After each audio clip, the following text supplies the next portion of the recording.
Para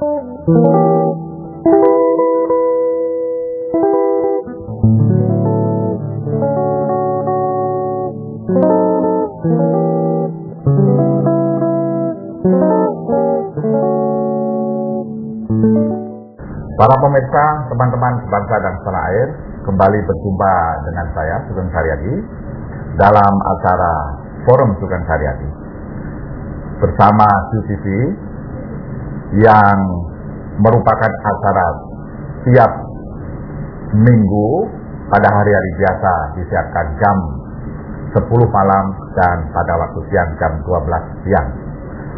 Hari ini saya dikunjungi oleh tamu-tamu yang sangat istimewa karena tiga-tiganya adalah profesor doktor yang berada dalam bidangnya, yaitu tentang ilmu hukum tata negara. Dan ini saya boleh sebut the giant of the area daripada bidang itu. Yang pertama saya ingin sapa dulu Profesor Dr. Jimli Asidiki. Selamat bertemu Pak Jimli. Beliau adalah Ketua Mahkamah Konstitusi. Kemudian yang berikutnya, ini guru saya, sudah lama ini saya kenal beliau, Profesor Dr. Ismail Suni. Selamat bertemu Pak Suni. Pakar Hukum Tata Negara. Salah satu bukunya, saya namanya mungkin harus diralat oleh Pak Ismail, yaitu Pergeseran Kekuasaan Eksekutif.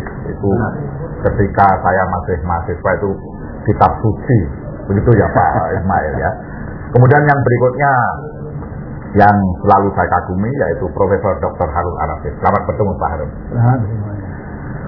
Para pemirsa, hari ini kita akan membicarakan meneropong kewibawaan lembaga tinggi negara dalam membangun negara konstitusi. Pak Jimli, Pak Harun, dan Pak Ismail, saya akan kasih enlightening sedikit. Ini beberapa waktu lalu ada kasus yang menjadi pertanyaan publik yang kemudian memberi dampak kepada lembaga tinggi negara. Ini kasus Probo Sutejo. Ini menarik sekali karena beliau ini sudah menjadi terpidana atau sudah ada putusan terhukum.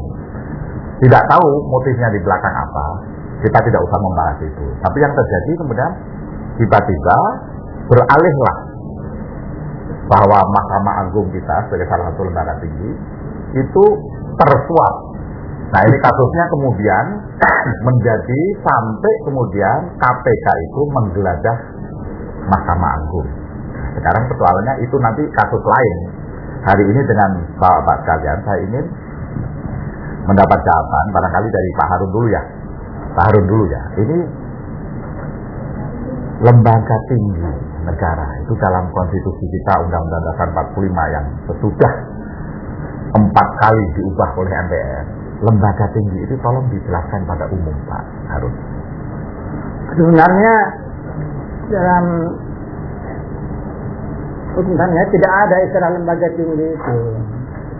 Jadi lembaga negara yang disebut dalam konstitusi itu MPR, DPR, Mahkamah Agung menjalankan tugas dan wewenangnya masing-masing tanpa mempersoalkan apakah itu satu level atau tidak.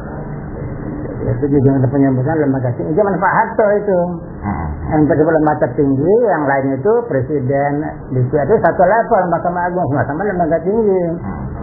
Jadi itu secara yuridis itu tidak betul itu. Jadi tiap-tiap jabatan atau lembaga itu melaksanakan tugas dan wewenangnya sesuai dengan undang-undangnya, undang-undang pembentukannya, tanpa bersoal soal tinggi rendah sebenarnya. Lalu kapan munculnya itu Pak Ismail, lembaga tinggi itu kapan munculnya tiba-tiba? Sudah disebut oleh saudara Profesor Harun Arafif di zaman Pak Harto. Bahwa memang dijelaskan lembaga tertinggi itu MPR, kemudian ada lembaga-lembaga tinggi. Sekarang di dalam sesudah amandemen itu bisa tidak memakai istilah itu. Jadi lembaga tinggi itu sekarang tidak dipakai lagi. Semuanya tinggi, semuanya tinggi. Tapi tidak ada yang tertinggi. Tidak ada yang tertinggi. Jadi Pak Jimli, ini kan sekarang ini termasuk tadi kasus Probo itu. Jadi tiba-tiba MA itu seperti satu tempat yang tanda petik ya, tidak agak sungkan kalau kita menjamah ke situ.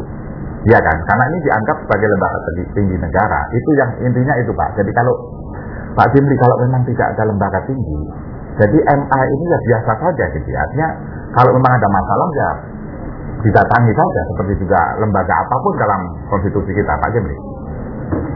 Begini, ini dua guru saya. Jadi di samping tadi sudah digambarkan sesungguhnya ada juga soal kesepakatan aja. Kalau kita bicara mengenai lembaga negara dalam arti luas, yang disebut dalam Undang-Undang Dasar sebagai subjek hukum kelembagaan tidak kurang dari 30 institusi. Nah, ini kurang disadari bahwa mulai dari MPR gitu ya, ada TNI, ada Polri, ada Mahkamah Agung, ada DPR, ada jabatan menteri. Semua itu adalah institusi-institusi dari segi kenegaraan. Nah, memang tidak dibicarakan mana yang tinggi, mana yang rendah. Di samping itu, ada juga institusi-institusi yang diciptakan oleh undang-undang. Tidak disebut dalam undang-undang dasar, tapi dibuat oleh undang-undang. Seperti misalnya KPK. KPK itu tidak ada dalam undang-undang dasar, tapi diciptakan oleh undang-undang. Ada lagi lembaga-lembaga lain, misalnya ombudsman, dibentuk dengan Kepres. Tidak ada ketentuan undang-undang mengatur ombudsman. Dan juga ada lembaga-lembaga lain lagi yang dibentuk misalnya dengan Perda. Nah, semua institusi-institusi itu bukan LSM. Dan juga bukan orahan bisnis yang bergerak di sektor market. Maka semua itu kalau menurut teorinya, ini semua adalah institusi kenegaraan atau pemerintahan. Nah, sekarang persoalannya bagaimana hukum memberi perlakuan kepada lembaga-lembaga ini, ya kan? Nah, disitulah kemudian diperlukan misalnya protokolernya bagaimana, gitu kan? Hak dan kewajibannya bagaimana. Maka muncul kebutuhan untuk membuat rank-rankan, kira-kira ranking, bikin ranking. Dan itu lazim di dunia, gitu. Maka pada umumnya kalau misalnya dilihat gitu, misalnya yang 30 institusi tadi dalam Undang-Undang Dasar tidak bisa dianggap setara semua. Misalnya Panglima TNI, Anda tidak bisa anggap sama kedudukannya atau dengan yang di Perda, dengan presiden, tidak bisa, walaupun sama-sama di dalam konstitusi, gitu kan. Nah, kemudian KPK, dia di undang-undang, tapi TNI di Undang-Undang Dasar, gitu kan. Tapi tidak mesti dia itu atas bawah, bisa juga disetarakan perlakuan hukum. Jadi kurang lebih lembaga-lembaga negara ini dalam arti luas itu memang di satu segi harus kita lihat proporsional sesuai dengan tugas dan kewenangan hukumnya yang diberikan oleh Undang-Undang Dasar atau oleh undang-undang atau oleh sumber hukum lainnya. Tapi di lain segi lazimnya memang dibuat pemisahan. Ada yang disepakati sebagai lembaga utama. Maka orang membedakan fungsi legislatif, eksekutif, dan yudikatif. Nah, yang menjalankan fungsi legislatif yang utama, mana saja lembaganya? Di negara-negara lain kalau tidak satu lembaga, dua lembaga, bicameral atau unicameral. Nah, di kita ini kita create sesuatu yang agak tidak lazim. Ada DPR, ada DPD, MPR ada juga sebagai lembaga tersendiri. Maka itu kepimpinannya lain, sekjennya tersendiri, kewenangannya sendiri. Maka ini bisa kita taruh di ranah legislatif. Kemudian di ranah yudikatif ada dua lembaga yang menjalankan kekuasaan kehakiman. Nah, satu Mahkamah Agung, yang kedua Mahkamah Konstitusi. Terus ditambah komisi yudisial, auxiliary organ untuk menunjang fungsi kekuasaan kehakiman. Lalu di eksekutif ada presiden, wakil presiden. Nah, lalu kalau disusun gitu ya, maka lazimnya yang inilah yang dianggap lembaga tinggi. Nah, sekarang apakah kita mau memakai istilah tinggi atau tidak? Semata-mata soal kesepakatan saja. Dan rasanya tidak salah ya kalau misalnya untuk DPR, DPD, MPR, Presiden dan Wakil Presiden, Mahkamah Konstitusi, Mahkamah Agung, ya kan, disebut sebagai lembaga tinggi. Tidak salah juga. Lembaga utama. Ya, sebab begini, ada keperluan untuk membuat sistem protokolnya. Jadi kan hak dan kewajiban pejabatnya harus beda-beda. Gitu kan? Itu kira-kira. Ini soal kesepakatan. Oke. Pak Ismail, jadi ketika kita sudah mulai rapi semacam itu, ya Pak ya, ini kan sesudah reformasi itu ada perubahan yang bukunya Pak Harun Ar-Rasyid nih 4 kali, ya, 4 kali diubah oleh MPR. Dengan ada perubahan ini, kalau saya boleh bertanya, menjadi lebih baik negara konstitusi kita atau tentu masih perlu disempurnakan dibanding Undang-Undang Dasar 45? Dari segi demokrasi, tentu sesudah kita amandemen ini yang lebih baik menurut ukuran demokrasi. Sebab di dalam Undang-Undang Dasar sebelum reformasi itu, dalam praktek sudah bisa diangkat lebih banyak daripada yang dipilih. Itu kan bukan demokrasi. Nah, itulah yang saya sebut di zaman Orde Baru itu sudah pelanggaran terhadap undang-undang demokrasi. Jadi kalau ukurannya itu demokrasi, saya menyebutnya itu yang sekarang ini lebih baik dan sudah diterima oleh badan yang kompeten untuk merubah undang-undang. Jadi konstitusional demokrasi. Pak Harun, perubahan 4 kali oleh MPR itu sesuai dengan pesan Undang-Undang Dasar 45 sudah sesuai atau belum? Sama sekali tidak sesuai itu. Karena kalau kita perhatikan pidato Bung Karno, tuan-tuan mengerti untuk yang kita buat ini sementara. Nanti makanya pasca pemilihan dan Sultan saya akan betul dasar yang tetap. Dan ini dituangkan dalam pasal 3 bahwa MPR itu berwenang menetapkan undang dasar. Ini tidak pernah dilaksanakan ini. Ketika MPR pertama hasil pemilu 71 terbentuk, sampai sekarang ada majalah Tempo. Tugas Anda itu yang pertama-tama bikin dasar yang tetap. Nah, ini yang terjadi apa? Ditetapkan belum sudah ada amandemen. Jadi Filipina 87 belum pernah di amandemen.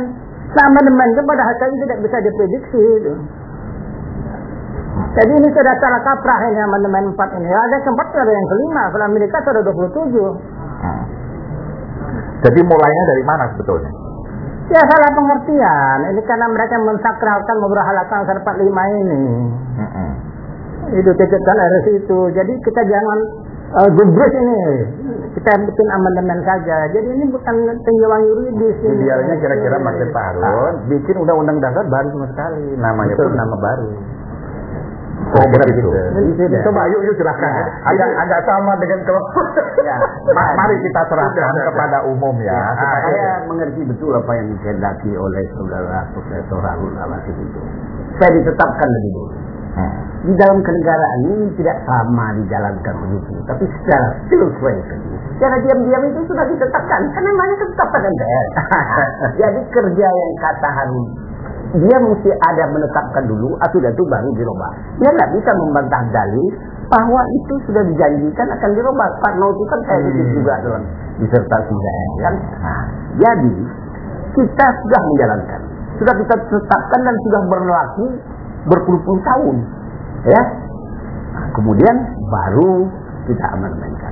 Nah ini amandemen ini bandingkanlah yang lama itu, yang asli katanya itu, dengan yang sekarang ini. Saya sudah berpidato di dalam dan di luar negeri, di Amerika di hadapan United States Indonesian Society, kemudian pergi ke perguruan tinggi Amerika. Saya kemukakan ini hasil amandemen. Coba kalian kritik apa yang telah dibuat di Indonesia. Baik apa enggak kalau dibandingkan dengan undang-undang dasar umum? Karena itu sama. Kami memilih legislatif, kami sudah memilih eksekutif. Kekuasaan kehakiman kami juga bisa dikontrol oleh Komisi Judisial. Ya. Jadi Indonesia merasa sudah melaksanakan seperti yang Amerika laksanakan. Mereka dapat menerima itu. Karena itu bantuan tsunami Amerika dan sekarang ini. Karena pertama itu dulu Indonesia sudah menjadi negara demokratis. Kemudian ditambah lagi kita juga anti terorisme. Pak Harun, Jadi bedanya sedikit. jadi ya ini Pak Harun, ini memang ini debat publik ya, debat publik, tapi wacana ini harus dikemukakan sebagai apa namanya? Kalau saya boleh tangkap, taruhlah belum pernah kita membuat undang-undang dasar yang apa tadi tetap. Pak Ismail bilang begini, iya, tetapi lihat lebih baik ini kan, sudah lebih baik. Kalaupun mau bikin apa bisa lebih baik dari itu, kan begitu. Sebenarnya bisa, tetapi kita mesti mengingat kawan-kawan yang ini, yang dia mau mempertahankan itu, kita pertahankan prinsip Pancasila. Ada pendahuluan tidak dirubah. Kemudian negara kesatuan Republik Indonesia.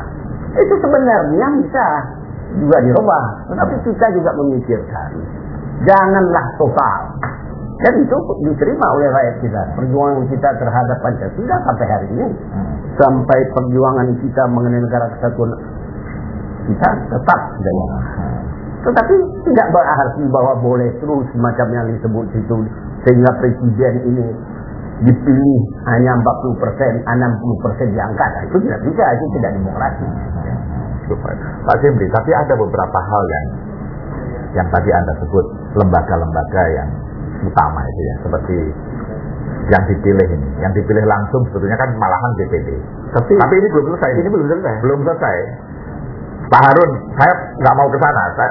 Pak Harun, Anda mau mempertahankan tidak? Kalau mau mempertahankan untuk pencerahan publik boleh-boleh saja. Ya, Anda tadi menanyakan apa isinya lebih baik atau tidak. Iya, betul. Saya tidak mempersoalkan isi atau konten. Saya mempersoalkan kedudukan atau status. Ini yang saya persoalkan, ini dulu. Status MPR-nya maksudnya? Bukan, status undang dasar, sementara atau tetap. Ya, selama pasal 3 itu masih berbunyi MPR menetapkan undang dasar, masih tetap sementara. Masih Kalau tetap tetap sementara. tidak ada lagi ketentuan seperti itu. Terus yang membuat untuk tidak sementara siapa? Ya MPR. MPR yang dulu. Maka saya katakan tadi, waktu MPR pertama hasil 71. pemilu 71 bersidang 73. Saya buat karangan di majalah Tempo. Dia nggak membuat Kalau undang-undang. ada cuman politik yang sedang hukum untuk bikin masalah tetap amanat pasal 3. Jadi saya itu bikin karangan di Buana. Mengapa mereka tidak melaksanakan? Karena pertimbangan politik lebih dominan dari pertimbangan yuridis. Jadi bagus sekali ulasan dari saya itu itu. Jadi ini kembali. Wahai mengapa MPR tidak mau melaksanakan pasal 3 itu? Ini kembali wacana Orde Baru lagi, Pak. 71, 73 itu kan Orde Baru itu ya. Zaman Nah, Orde Baru kan. Wacana politiknya apa? Ada satu hal lagi yang perlu saya kemukakan. Waktu MPR bersidang di Bandung tahun 60, 10 November, Bung Karno datang, Presiden. Nah, itu datang ini penting ini. Saudara-saudara dikumpulkan di kota Bandung ini untuk melaksanakan pasal 3. Itu kata Bung Karno. Baca aja sudah. Namun, nah ini tetapi, karena Anda ini bukan wakil pilihan rakyat, tapi saya yang angkat. Anda jangan laksanakan yang tetapkan di BHN saja, bagian belakangnya saja, bagian depannya jangan, karena Anda tidak kompeten untuk menentukan dasar. Jadi juridis betul. Yang kompeten adalah MPR hasil pemilu. Lalu kenapa pemilu 71, 73 nggak melaksanakan itu? Itu adalah karena pertimbangan politik lebih dominan dari pertimbangan hukum. Jadi baik sekali itu, saya itu melihat itu ulasannya mengenai why mereka tidak mau melaksanakan pasal 3 itu. Pak Jimli, ada komentar nggak? Lah ya, tapi sekarang kan tidak lagi begitu Pak Harun.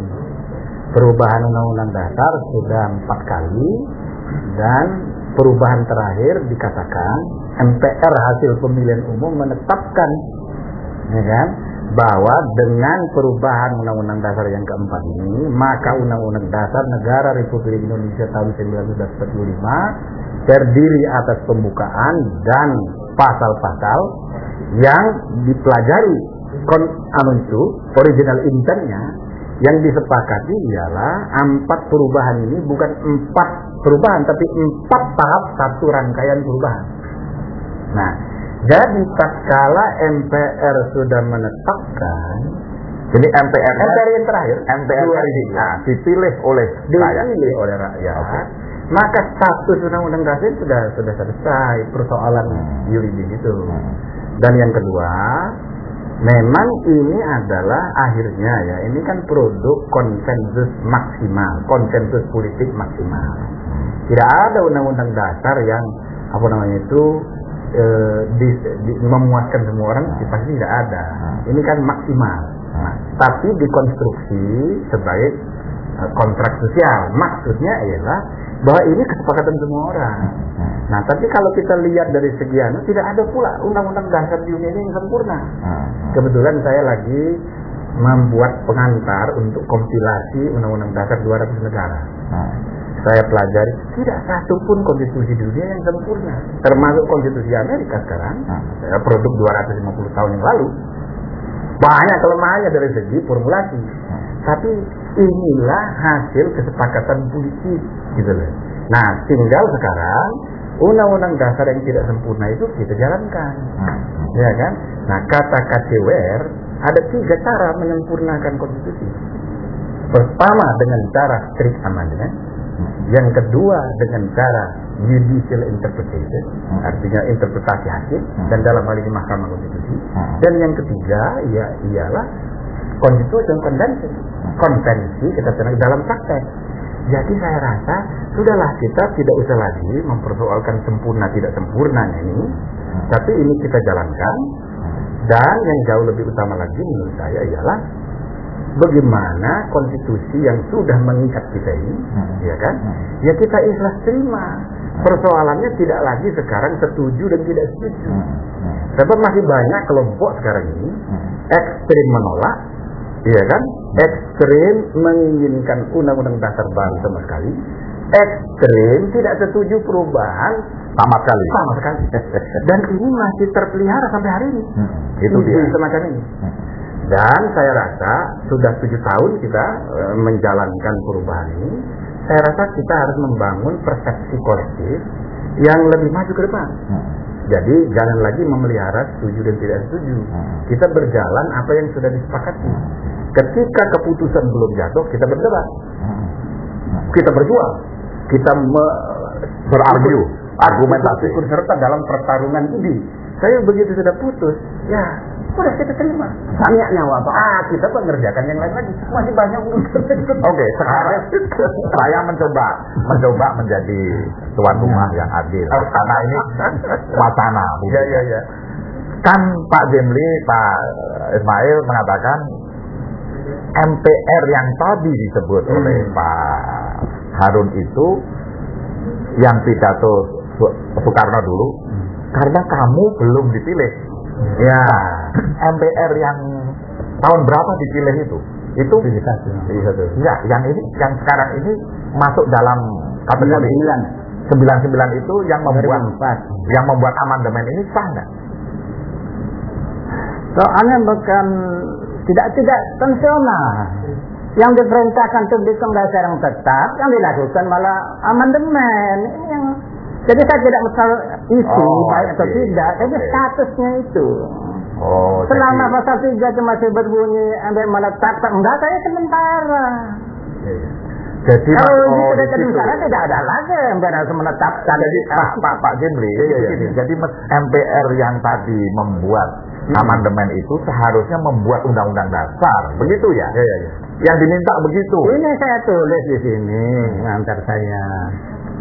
Seharusnya ini hal penting yang perlu diketahui dalam menaik kewenangan MPR. Sebelum amandemen, wewenangnya ada 4: menetapkan dasar, menetapkan GBHN, memilih wakil presiden, dan mengubah dasar. Sesudah amandemen, wewenangnya tinggal 2: menetapkan dasar, mengubah dasar. Jadi seharusnya yang dilakukan MPR pertama adalah menetapkan dasar yang sifatnya ain malih 1 kali. Kemudian jika perlu baru melakukan perubahan dasar sifatnya normal beberapa kali. Misalnya Amerika sudah 27 kali. Tetapi ternyata MPR sudah salah langkah, melakukan 4 kali perubahan tanpa terlebih dahulu menetapkan undang dasar. Di situ jadi di situ. Ya, oke, Pak Ismail. Ini begini ya, sebelum Anda jawab. ini bukan maksudnya untuk tadi menerima atau tidak menerima begitu, bukan. Tapi ini intellectual exercise. Jadi harus dikasih kesempatan semua. Beliau mengatakan begitu, iya betul yang MPR-nya, tapi dia bukannya membuat undang-undang dasar menetapkan dulu yang tetap, langsung amandemen kan gitu, Pak Ismail. Bagian yang pertama tadi soal menetapkan itulah kerja MPR kita zaman Orde Baru. Ya ada segala macam menetapkan, bahkan dia menetapkan salah satu tidak boleh dirubah lagi undang-undang dasar. Jadi kata menetapkan itu, dia membuat ketetapan kan benar, kan itu artinya. Nah, jadi itu sudah dilakukan oleh MPR di zaman Orde Baru, menetapkan itu. Termasuk Undang-Undang Dasar 45 itu sudah tetap. Karena diambil di situ, misalnya meskipun referendum, meskipun tidak dipilih rakyat, diangkat tadi. Ya, tapi dia merasa dirinya karena dia berfungsi fungsional, dia berhak membuatnya. Nah, itu jadi pekerjaan yang disebut ada tekanan resmi itu. Seperti yang diminta oleh Profesor Harun, itu sudah dikerjakan oleh MPR. Nah, itu pengertian saya. Kemudian, karena ada pasal 37 bahwa MPR itu berhak untuk merubah. Dia adakan pemilihan umum oleh kita nih, informasi pemilihan umum. Sesudah pemilihan umum itu tidak dibantah oleh Saudara Harun. Bahwa orang itu berhak. Cuman perbedaannya hanya satu hal. Apakah sudah menetapkan MPR sebelum itu? Menurut saya itu sudah menetapkan kerjanya. Harusnya MPR kan. Itulah bedanya antara saya dengan saudara. Sesudah itu karena ada pasal 37 dan sudah diadakan pemilihan umum, dia membuat ketetapan. Dia boleh membuat perubahan-perubahan saja, amandemen. Dia boleh membuat undang-undang dasar baru. Mulai kami diangkat 29 orang untuk menasihati MPR yang dipuji oleh rakyat itu, bagian hukumnya itu saudara Jimli juga ikut ya. Nah, itu sudah kita tawarkan apa yang saudara-saudara mau. Nah, itu demonstrasi datang kepada kita minta dibikin yang baru. Tapi yang punya tugas ini kan MPR dia bilang begini aja. Kita amandemen ya. Tapi itu tidak tertutup. Tahun-tahun nanti boleh saja bikin yang baru lagi. Dan boleh saja tambah amandemen. Itu kan belum tertutup. Sebab yang sudah kita buat negara demokrasi. Betul. Nah, rakyat yang akan menentukan. Jadi, cuma bedanya di situlah. Sedikit tuh bedanya. Apakah saudara Harun mengakui bahwa telah menetapkan MPR itu? Pasal-pasal itu kan ditetapnya. Bahkan dia tetapkannya begitu keras. Tidak boleh dirubah terus. Kan saya minta mengangkat Soeharto itu, saya minta tidak ada dasarnya ini berapa lama presiden. Kalau usul saya diambil waktu kami mengangkat pertama kali pada tahun berapa itu? 67. Akan tidak bisa Soeharto 30 tahun masih ada kesempatan studi jadi presiden. Tapi semua ada yang berani bicara. Mana ahli hukum? Saya tanya di MPR. Tidak ada yang berani mau merubah. Saya mau 2 kali tulis saja. Dari dulu sampai kepada anggota MPR baru itu saya tetap minta 2 kali tulis. Nah, jadi sini apa saudara Harun kalau belum juga menetapkan itu yang berlaku sekarang ini MPR yang lama atau undang-undang dasar. Jadi bedanya ada panitia yang mengundang saya, masyarakat Indonesia yang akan pokoknya bukan dosa besar yang dibuat oleh Jimli, Harun dan Ismail Sudi. Bagaimanapun Harun ini dia tetap mau diubah. Cuma dia amandemen itu sekarang. Jadi bedanya yang baru juga boleh. Bedanya tidak terlalu. Tidak bisa. Dia satu forum sama kita ini. Yang beda berat adalah yang tadi dibilang oleh Pak Jilmi, ada yang ekstrim. Pokoknya UUD 45 tidak boleh. Pada kawan-kawan itu sudah saya jawab sebagai Ketua Umum Asosiasi Pengajar Hukum Tata Negara dan Hukum Administrasi Negara. Itu sama artinya apa yang kata guru saya Profesor Joko Widodo. Dia tidak mau demokrasi. Itu kan Hitler, Mussolini membuat tidak lagi berdasarkan kepartaian, tapi dipilih orang-orang tambahan sehingga tidak demokrasi lagi yang jalan. Itulah yang dikerjakan Undang-Undang Dasar 45. Apakah Ali Sadiqi, Saiful Sulun, Tri Sutrisno mau kembali kepada tidak demokrasi di Indonesia? Itu pertanyaan saya. Bagus. Jadi ini sudah mengerucut. Tadinya Jadi memang urusan ini tadi sudah selesai ya? saya anggap prosedur formal saja. meskipun tidak selesai, itu menjadi wacana yang secara intelektual boleh diperdebatkan, boleh, tidak dilarang. Semua hal boleh. Nah, yang saya persoalkan di sini rupanya kita harus sepakati dulu kata menetapkan itu apa maksudnya. Baik. Jadi ini kalau saya baca tadi, kalau urusan Pak Harun dengan Pak Ismail sebetulnya hanya soal apa namanya, MPR-nya sudah dipilih ya, sah, seperti pesan Bung Karno. Nanti dulu, kau dipilih dulu baru boleh apa namanya menetapkan undang-undang dasar. Nah, menetapkannya ini tidak dilakukan oleh si yang hasil sekarang itu, kan begitu ya? Mestinya kan Yang sekarang ini bisa tadi. bukan, maksud saya justru mau nanya latar belakangnya, Pak Jim. Mau nanya, kenapa? Kan tadi ada 3 menurut Anda, yang baru sama sekali, yang tidak mau dirubah sama sekali, atau yang kompromi. Kenapa menjadi seperti itu, Pak Jim? Latar belakangnya apa? Ya kurang lebih seperti itu karena ada pro kontra dan jalan tengah.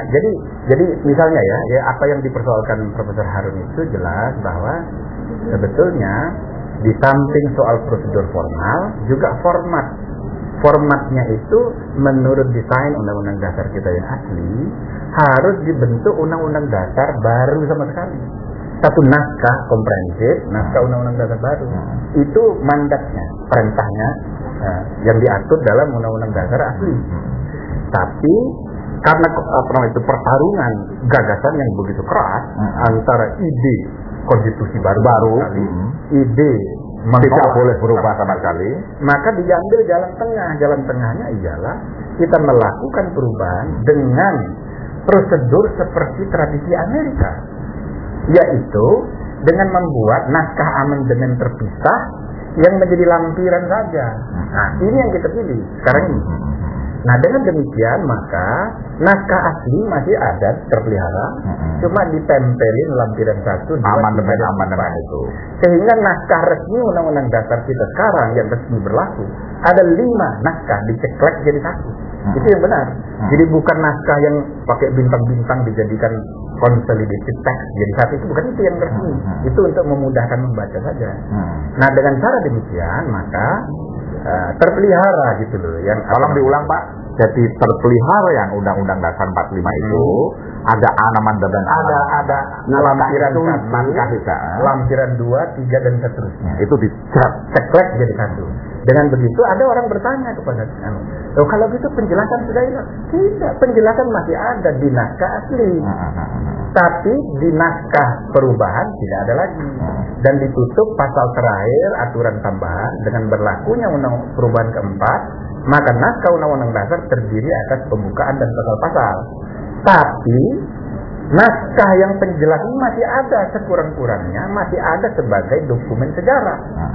Walaupun tidak lagi berlaku mengikat sebagai norma.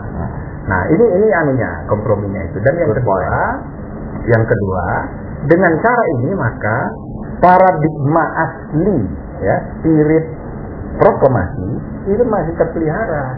Itu sebabnya juga salah satu butir yang disepakati sebagai syarat untuk disetujuinya perubahan, pembukaan tidak boleh diubah. Nah, jadi dengan perkataan lain, meskipun kita ini ya sudah 4 kali mengalami perubahan, tapi spirit konstitusinya masih yang asli, ada kesinambungan. Tapi kalau kita lihat isinya, nah ini untuk bagi orang-orang yang memimpikan perubahan konstitusi sama sekali, saya perlu jelaskan bahwa undang-undang dasar kita yang asli itu berisi 71 butir ketentuan, 71 ayat. Sekarang 4 kali perubahan, isinya itu sekarang 199 butir, ya kan? Dan kalau kita pelajari, yang asli, yang tidak berubah hanya 25 butir saja, yang asli. Selebihnya 174 butir berubah adalah butir-butir ketentuan baru sama sekali. Artinya undang-undang dasar ini sebetulnya kontennya, isinya sudah baru. Tapi paradigmanya, spiritnya masih spirit proklamasi. Dan karena itu tidak salah kalau kita katakan bahwa tepat namanya masih Undang-Undang Dasar 45.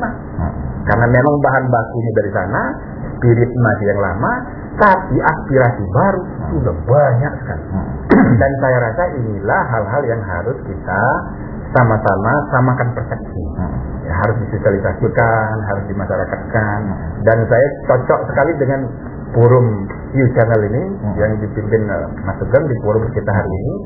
Saya ingin menawarkan kalau mungkin kita buat kerjasama dengan Mahkamah Konstitusi. Setuju sekali. Kita buat konstitusi mania. Nah, mungkin seminggu episode konstitusi mania gitu. Pak Harun, jadi ini sebetulnya begini, ada kondisi politik. Sebetulnya ini yang terjadi ini adalah kompromi, menampung aspirasi semua. Jadi kalau mau tanda petik, pick format, dipilih MPR, bunyinya Undang-Undang Dasar 45 adalah membuat Undang-Undang Dasar baru, kan begitu? Ya. Ada yang tidak setuju juga, ada yang mau PDIP apa itu yang 60 itu kan, yang ya, maunya Undang-Undang Dasar 45 itu ya asli, nggak boleh dirubah apa, begitu. Nah kalau gitu kan, bagaimana Bapak juga mau bikin Undang-Undang Dasar baru, ada segitu penolakan yang ngotot begitu, Pak Harun. Jadi kalau dalam kondisi gitu, secara hukum dalam pembuatan undang-undang atau undang-undang dasar dalam ilmu ketatanegaraan, sah tidaknya mau dalam menganut paham ada political committee pada waktu itu, atau kita tetap mau tulisan yang ada di letter luck yang ada di itu. Pak Harun, komentar Anda. Pertama-tama saya perlu meluruskan istilah yang tadi diucapkan oleh Profesor Jimli, naskah asli Undang 45. Ini perlu diperjelas dulu ini. Ya.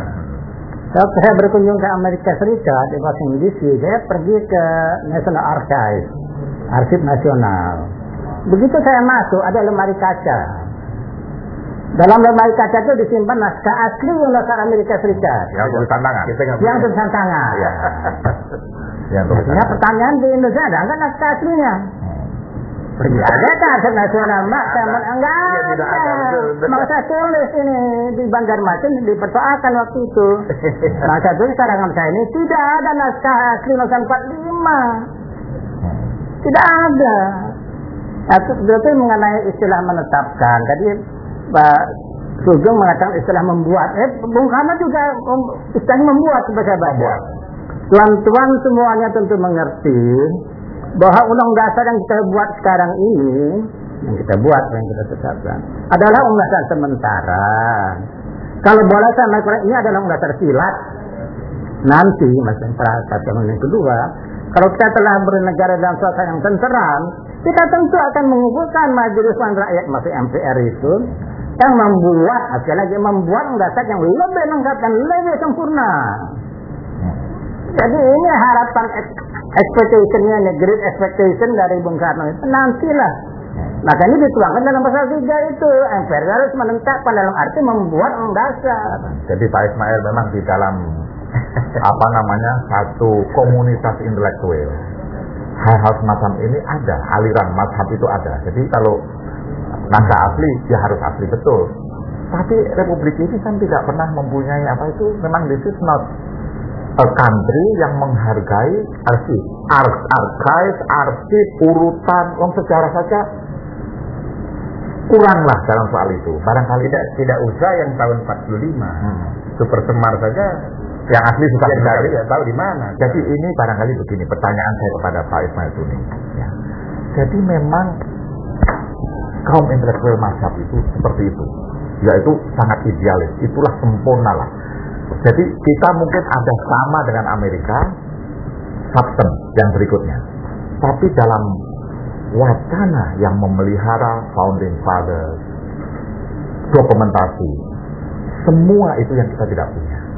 Saya kira ini bisa dimaafkan. Nah ketika dimaafkan, ke depan ini kita tidak usah berdebat terus. Pak Harun kontennya betul, memang nggak ada yang asli, harus diterima dalam konteks itu tidak ada, dia betul. Tetapi ke depan ini kan harus dibuka juga wacana bahwa ya ini ada amandemen, ada segala macam kan. Tentu boleh juga ada amandemen lain kan, seperti misalnya DPD yang mandul. Oh bisa. Kemudian perubahan apalagi ke-5, ke-6. apa ini otonomi misalnya dan lain-lain. Tentu kan begitu. Bisa nggak wacana yang semacam ini tetap menjadi wacana, tapi tidak usah rock the boat gitu tentang yang sudah baik. Yang kita bicarakan naskah asli seperti yang disebut oleh Profesor Harun itu mungkin kita bersetuju. Tetapi ahli hukum dia paling kurang tentu akan melihat berita Republik Indonesia. Di situ dibuat pertama Undang-Undang Dasar. Kalau menurut saya itulah yang secara hukum yang harus kita pegang. Kalau Berita negara maksudnya. ya Berita Republik. Berita Republik waktu nah, itu. itu berita Republik itu dikeluarkan sesudah beberapa waktu Tahun 46. Nah, tahun 46. Nah, jadi yuridis itu yang mesti pegang.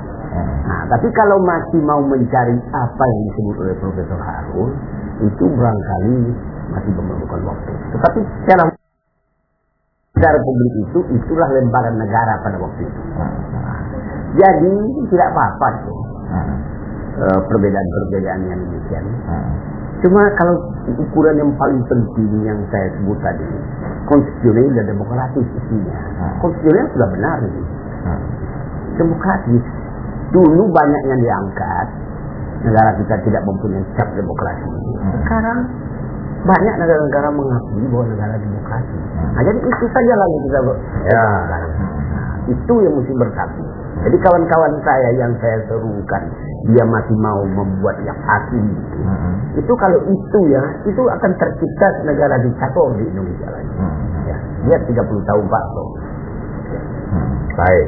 Jadi Pak Jimli ini menarik diskusi ini, bukan main menarik. Jadi ini kita mencerahkan pada masyarakat bahwa naskah asli sekarang ada satu wacana yang masih bahwa Undang-Undang Dasar 45 itu tidak boleh dirubah sama sekali. Tapi yang terjadi sekarang, spirit tidak dirubah. Spirit dijelaskan oleh Pak Ismail, berita Republik itu kalau di dalam hukum, jurisprudensi hukum, anggaplah itu sebagai naskah asli, meskipun asli yang tulisan tangan atau ketikan yang zaman dulu tidak ada lagi. Oleh Sayuti Melik itu sudah tidak ada lagi. Nah sekarang saya mau menanya pada Pak Jimli ke depan ya. Sekarang kita maju ke depan ya. Yang wacana tadi nanti episode baru di dalam acara yang kita mau bikin itu konstitusi mania. Itu nanti bisa kita lanjutkan perdebatan itu. Pak Jimli, ke depan ini saya mau kembali kepada tema hari ini. Kewibawaan lembaga tinggi negara. Di dalam amandemen Undang-Undang Dasar 45 yang 4 atau 5 4 itu ketika ada kasus yang sangat aktual, Mahkamah Agung, kemudian Kejaksaan Tinggi, lembaga kepresidenan dan seterusnya itu di dalam ilmu hukum tata negara. Jadi kalau misalnya presiden, lembaga tinggi lah, lembaga yang utama itu diduga melakukan kesalahan, kan begitu ya.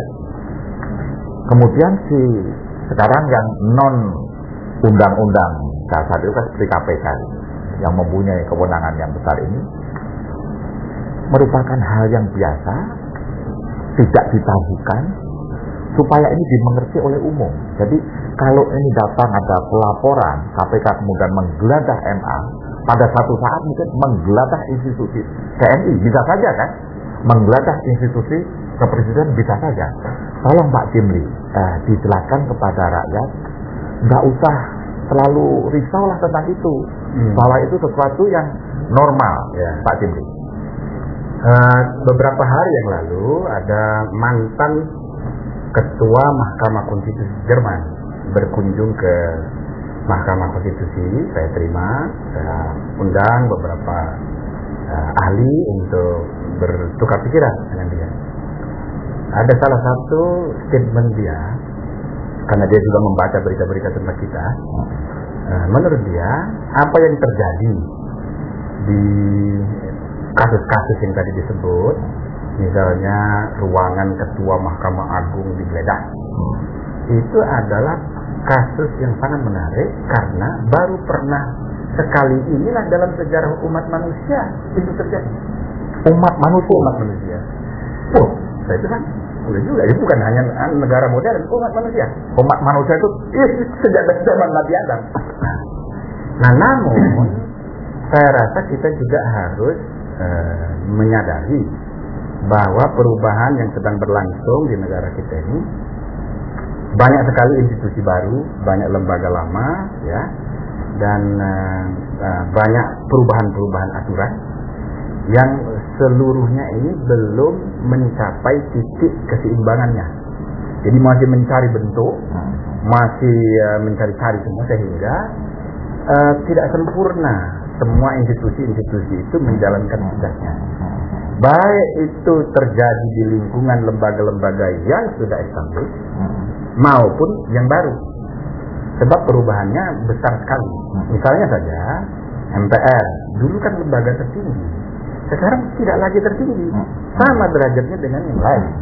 Ini kan harus ada perubahan sikap dari kita memperlakukan MPR, dan juga harus ada perubahan sikap dari MPR itu sendiri. Begitu juga presiden. Presiden juga zaman sudah berubah seperti sekarang ini. Dia tidak lagi satu-satunya aktor yang paling penting, gitu kan? Nah, Mahkamah Agung juga demikian. Sudah ada Mahkamah Konstitusi, ada Komisi Yudisial. Jadi semua pemain-pemain baru ini sedang mencari bentuk, dan pemain lama sedang menyesuaikan diri. Jadi saya rasa kita ya sebagai penyelenggara maupun kita sebagai warga masyarakat ya harus memaklumi.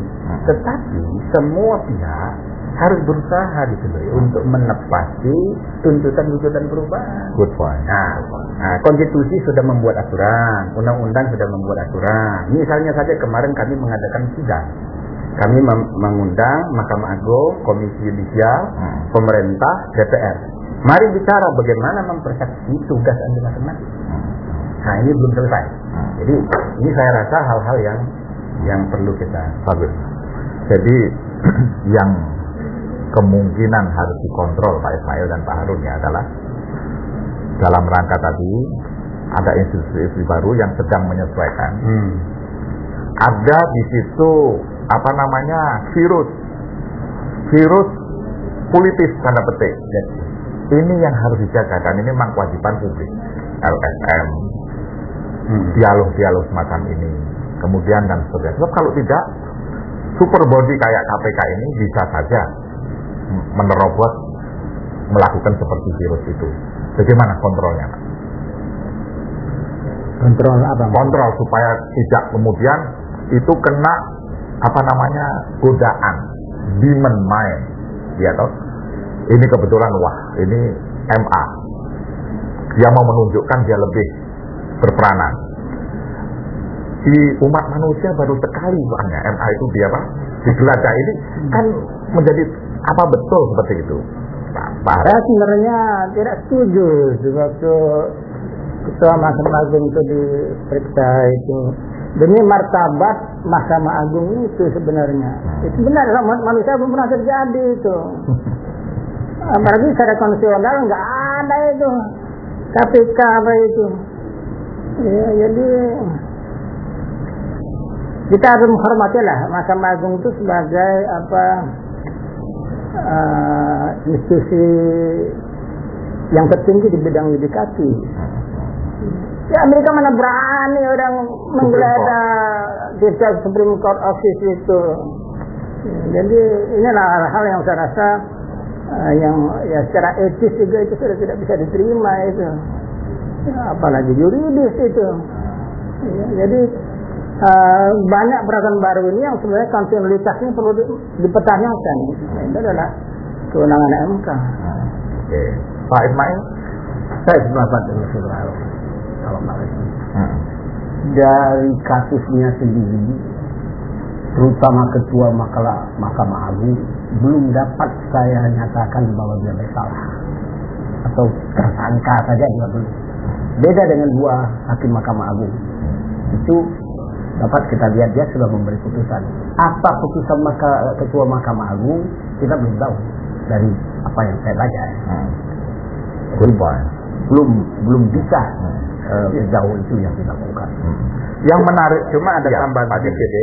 Ini apa namanya, analisa semacam ini tidak boleh juga ditafsirkan seakan-akan bahwa perlakuan di hadapan hukum ya itu tidak sama.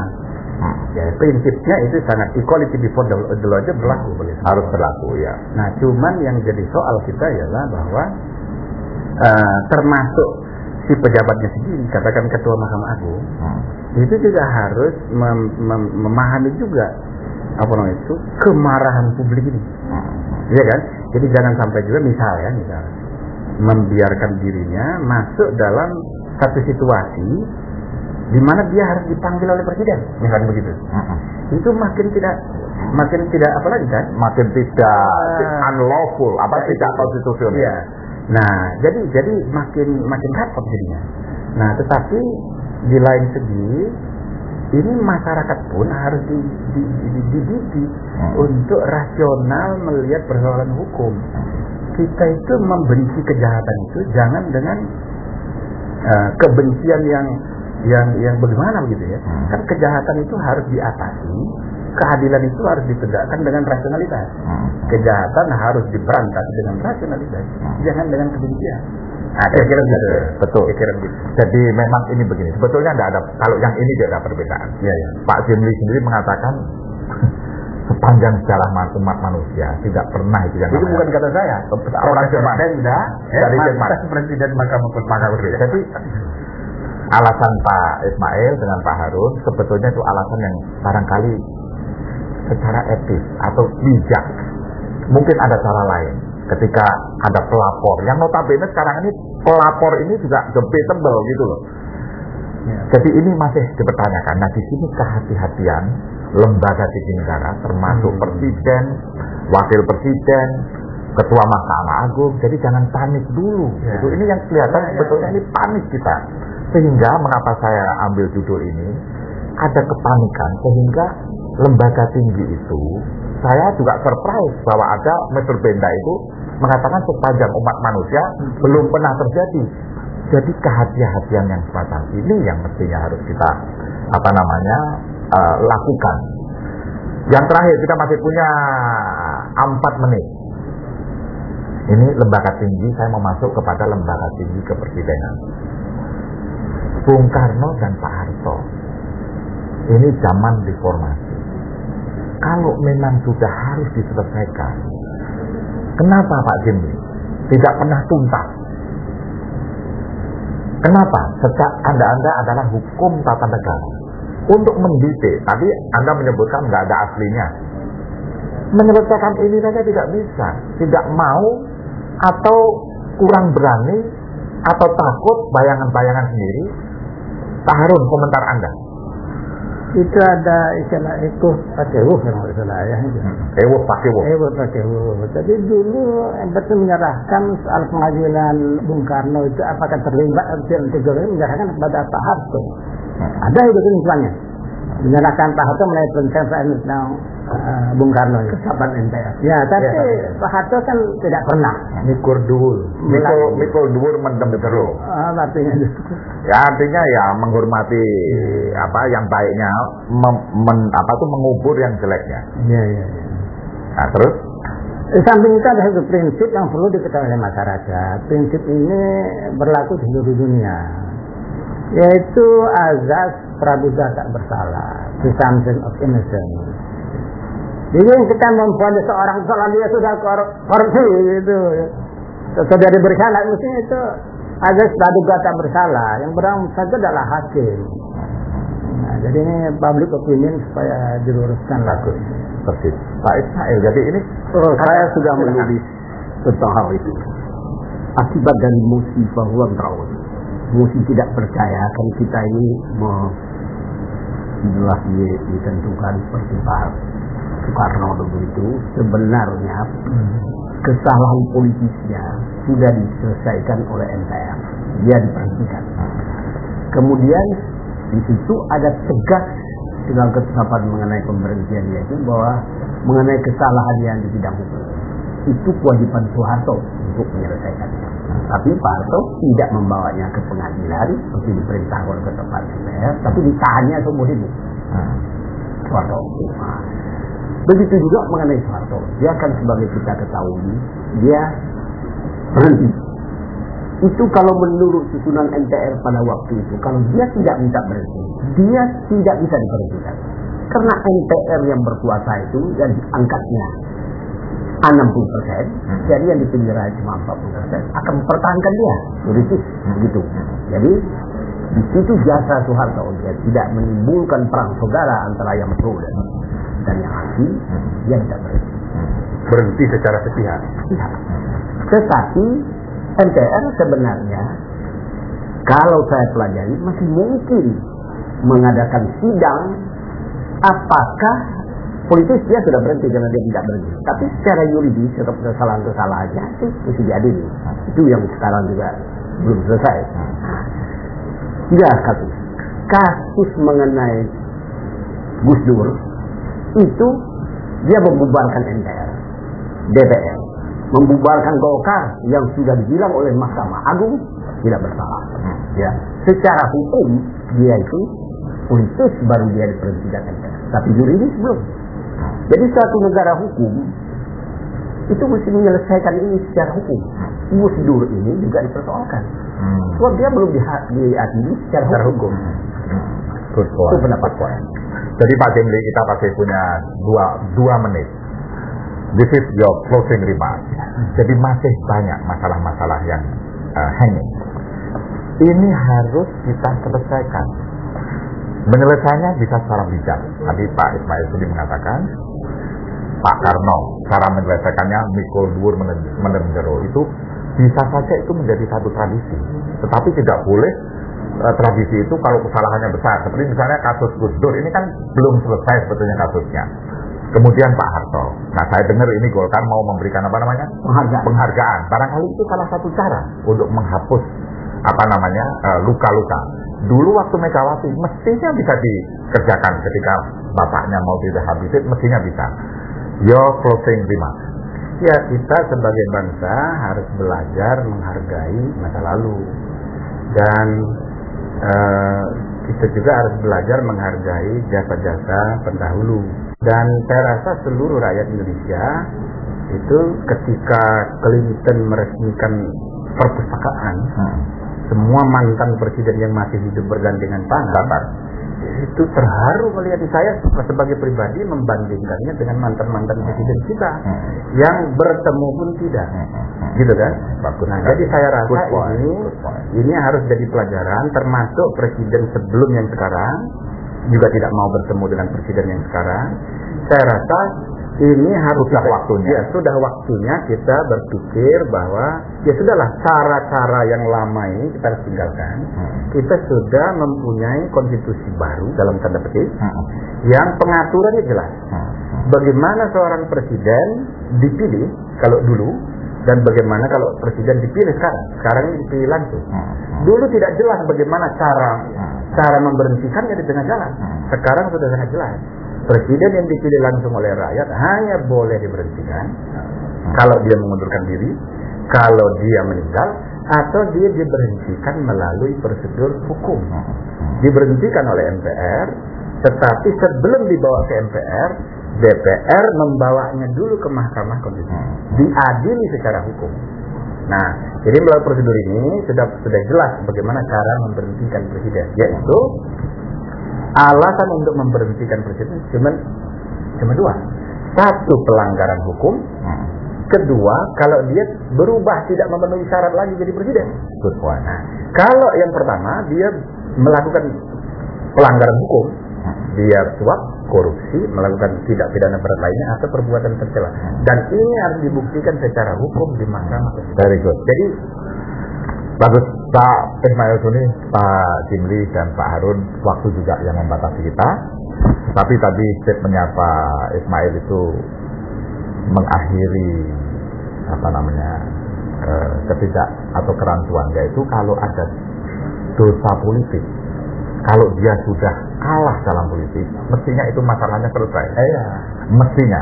Sekarang ini banyak kalah, masuk ke pengadilan. Nah, itu politik yang sudah rancu itu sebetulnya. Jadi ketika dipilih kalah ketua partai, begitu kalah nyusun kekuatan ke pengadilan. Tapi berakhirlah karena waktu juga. Moga-moga dialog ini bisa dilanjutkan nanti dalam epilog acara-acara atau episode-episode yang akan datang yang merupakan kelanjutan dari diskusi ini. Besok matahari masih akan terbit dari ufuk timur dan tenggelam di ufuk barat. Wassalamualaikum warahmatullahi wabarakatuh. Waalaikumsalam.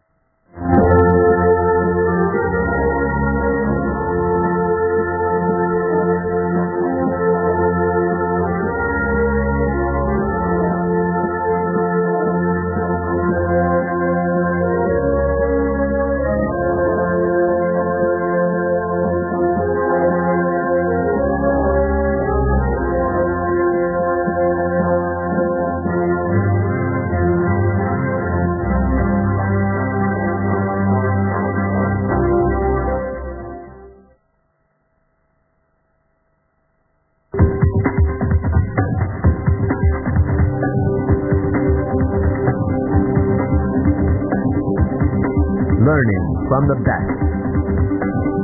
Working with the best. Wanting the best in life.